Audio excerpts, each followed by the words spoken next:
Salut à tous. Dans cette vidéo, on va parler du troisième épisode de Ditch a chuté à tir. Si vous n'avez pas vu le précédent, allez-y. Vous trouverez une playlist pour le visionner.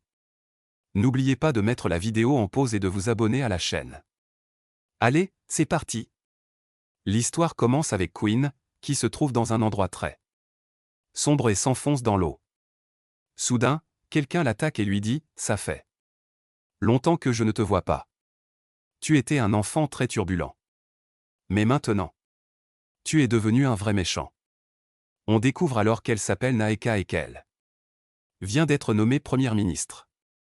Il ajoute « Je sais qu'il est impossible qu'il n'y ait pas un Trevor là où tu es. » Il suggère qu'elle pourrait avoir un lien avec ce groupe. Car personne n'a utilisé ce sortilège depuis 4 ans et elle ne l'a pas encore prouvé. Il ne peut donc pas dire si elle est son élève ou non. Il continue à en parler longuement. On ne sait pas de qui il parle, mais il pourrait s'agir de Coco. Ensuite, on voit Coco demander à l'un d'eux s'il est sûr de lui, car le professeur n'est pas encore là. Ago commence alors à dire qu'ils ont aussi passé cet examen à 10 ans et qu'ils devront donc le repasser maintenant. Il parle ensuite d'un test, ce qui signifie qu'en quelque sorte, ils ont passé 3 tests. Il raconte alors le premier test, après avoir traversé une jungle très dangereuse, ils ont dû se rendre dans une cité flottante. Ce n'était pas vraiment une cité flottante, mais plutôt une forêt flottante. Vous verrez plus tard que c'était un endroit fascinant où l'armée a récolté l'herbe de diamant.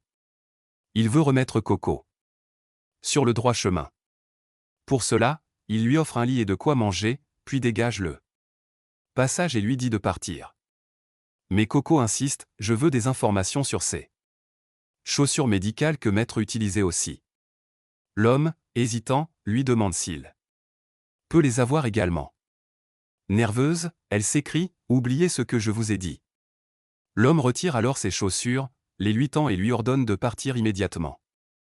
Le chauffeur la pousse ensuite dans la forêt et la met en garde, ne ratez pas l'épreuve.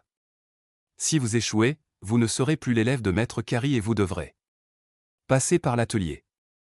À vrai dire, Bandit ressent une grande peur au début de son voyage, mais ensuite elle se dit qu'elle ne peut pas accepter la défaite, qu'elle doit tout faire pour y arriver. Elle sort alors le guide et observe son fonctionnement. Il lui indique le chemin à suivre, l'endroit où elle doit finalement atteindre. Kokona commence alors son voyage. Bina est très excitée, mais dès qu'elle fait un pas, elle tombe. Elle se dit alors qu'elle n'accepte pas la défaite si facilement et continue tant bien que mal à avancer dans la jungle. Où qu'elle aille, elle tombe sans cesse et a très peur. Finalement, elle traverse la jungle et, lorsqu'elle en sort, elle est très surprise par le paysage qui s'offre à elle, elle se trouve près d'une chaîne de barbelés, une sorte de forêt flottante. La personne qui se tient là lui dit de monter et elle se convainc qu'elle doit le faire coûte que coûte. Elle s'assoit alors allongée sur son lit, elle se demande ce qu'elle va faire. Soudain, elle aperçoit un oiseau dans le ciel et se souvient de ses chaussures.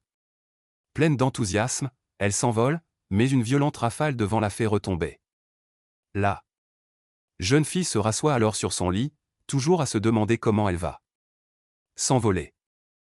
Peux-tu voler ou est-ce que la chaussure fonctionnera? Après cela, la prisonnière se relève et garde les bras croisés. Finalement, elle apprend à voler. Ravie, elle est très excitée et pleine de joie, mais le bateau retombe dans la cage voisine. Elle se dit alors que Maître s'en sert très bien et qu'elle doit faire quelque chose, utiliser la chaussure correctement. Elle regarde à nouveau le morceau de tissu et, en le voyant, la prisonnière retrouve tout son courage et se dit qu'elle peut voler. Badina vole alors. À nouveau avec aisance, mais retombe. Elle se dit alors qu'elle devrait d'abord s'entraîner et cesse de le faire. Dans la scène suivante, on découvre une ville sous-marine. On y voit également Naakofi déposer une candidature, tandis qu'Eka, présente, parle toujours beaucoup de Coco. Elle explique que chaque fois qu'il a besoin de quelque chose, il vient ici, prend une boîte et, après l'avoir donnée, il repart. Naeka explique que lorsqu'un enfant est bien encadré par un professeur, il peut accomplir de grandes choses. On revoit alors Coco, qui vient d'apprendre à tenir en équilibre. Il commence à monter et elle grimpe facilement sur une planche flottante. Mais, alors qu'ils avancent, elle perd l'équilibre et atterrit sur une petite surface. Sous le choc, les prisonniers dégringolent. Pourtant, elle parvient à se rattraper et à se sauver. Malgré sa peur, elle réussit à se calmer. Soudain, un verre apparaît. Était-ce un verre ou autre chose? Je ne sais pas. Il fonce droit dans la bouche de Coco. À cette vue, la prisonnière est terrifiée et manque de tomber dans la bouche d'égout. Elle essaie même de s'en sortir avec sa chaussure, mais en vain. Quel que soit l'animal, elle est très surprise de le voir. C'était la première fois de sa vie. Autrement dit, elle en avait entendu parler, mais c'était la première fois qu'elle le voyait. Après cela, Bandit sortit de la salle de bain, ses chaussures également sales. Elle les retira, enleva la bouée, la saleté, puis commença à les nettoyer. C'est alors qu'elle réalisa que l'espace vide sur ses chaussures avait disparu. À cette vue, Bandit se mit à pleurer, se demandant quoi faire. Elle pensa qu'elle pourrait le remplir à nouveau. Mais le plus étrange, c'est que l'eau s'était infiltrée dans son sac, et son encre était donc gâchée. Cucu, toujours désemparé, ne savait plus quoi faire et devenait de plus en plus triste, avec le sentiment que tout était fini. On vit ensuite la scène de Dinklashire, qui s'approcha d'une chèvre et lui demanda « Je ne vois pas Coco. Où est-il » C'est l'heure du déjeuner. Ako lui expliqua alors qu'elle n'était pas là et mentionna le nom de l'endroit, la forêt flottante, où elle était allée. En entendant cela, Bunny devint très nerveuse et demanda « Frère, tu y vas? Elle n'est même pas là depuis plus d'un jour, et vous l'avez envoyée là-bas, et pourquoi ne l'avez-vous pas arrêtée ?» L'un d'eux commence alors à dire « Elle passe un examen, en quelque sorte. Elle doit le réussir, n'est-ce pas ?» Dink répond « Oui, je comprends ce que vous voulez dire. » L'homme poursuit « On vous a dit très clairement que si elle ne réussit pas le test, elle ne mérite même pas de rester ici. Et une étrangère, surtout, doit réussir ce test. » L'homme parlait d'un ton plutôt agressif. Puis il ajoute « Ne vous inquiétez pas. Vous savez très bien que l'endroit n'est pas très dangereux.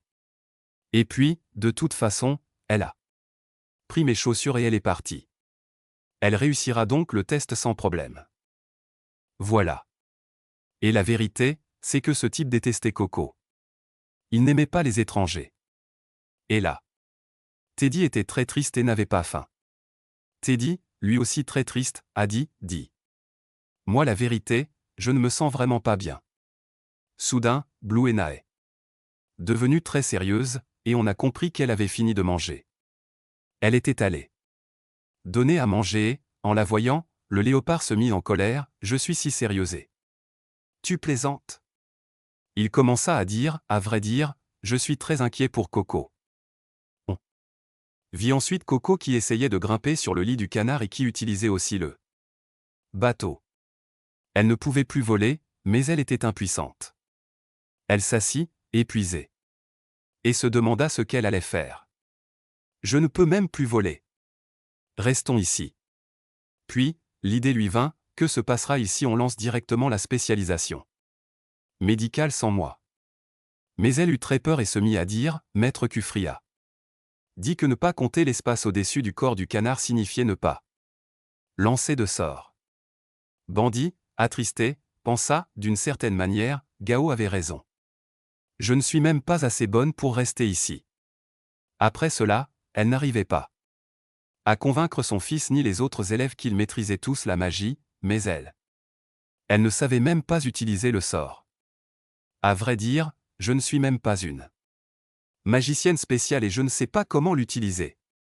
La magie opérait, et ni son fils ni les autres élèves ne pensaient très différemment d'eux. Après cela, il commença à dire, si vous regardez bien, je dessine depuis l'enfance. On vit Ensuite une scène du passé de Coco où elle l'aidait à découper des canards. Elle expliqua à Coco qu'il fallait procéder d'une certaine manière, mais Coco refusa. Coco y parvint avec beaucoup de temps et d'efforts, mais finalement, elle apprit à réaliser les finitions avec soin. Maître Carrie la félicita en disant « Tu as tracé un trait très simple ». Il la qualifia de véritable magicienne. Très surprise, elle eut soudain une idée, si vous regardez attentivement, j'ai ma propre magicienne.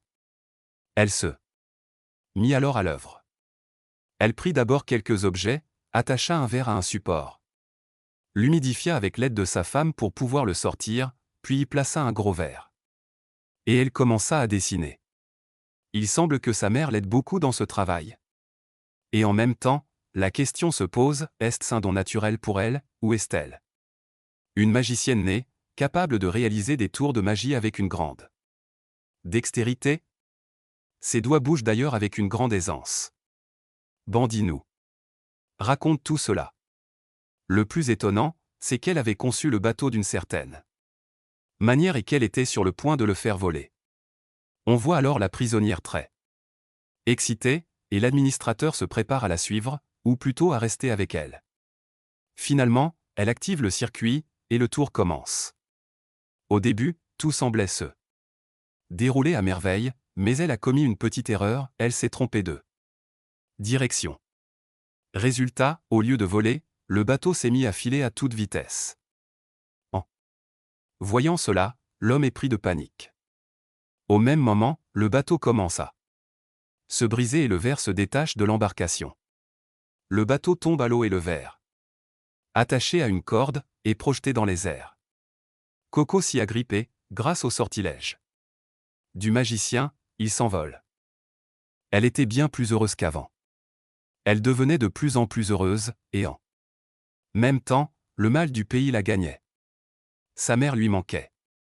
Elle disait que si sa mère n'avait pas été là, elle n'aurait peut-être jamais utilisé cet espace.